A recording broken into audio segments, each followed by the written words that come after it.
আপনি এখন মারা গেলে মানুষ আপনার মোবাইলে চেক করে দেখবে এটাতে গান আছে, সিনেমা আছে। গান সিনেমা মোবাইল থেকে ডিলিট করে দেন, তওবা করেন।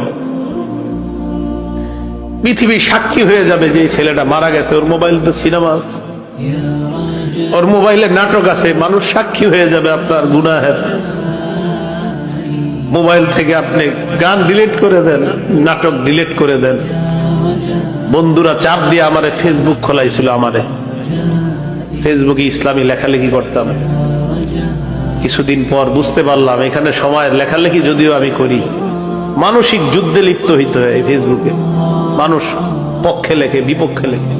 পার্মানেন্টলি আমি ডিলিট করে দিচ্ছি, আমার কোনো ফেসবুক নাই। আমার জীবন কি চলে না বলেন? চলে, আগের চেয়ে ভালো চলতেছে। আমি যুবক ভাই যারা আছেন, যাদের মোবাইলে গান আছে, আপনি একবার ভাবেন আপনি মারা যাওয়ার পর আপনার মোবাইল তো আপনার অন্যরা চেক করবে, যারা আপনার খুব ভালো জানে, চেক করে দেখবে ওখানে গান, সিনেমা, নাটক, এমন অশ্লীল কিছু আছে কল্পনাও করতে পারবে না। ছি ছি, ওর মোবাইলে এগুলো, এটা কল্পনাও করতে পারবে না। আবু ওয়াইল মাথাটা নিচের দিকে দিয়ে বলে যে গান অন্তরে মুনাফিকি সৃষ্টি করে, গান নেফাক সৃষ্টি করে।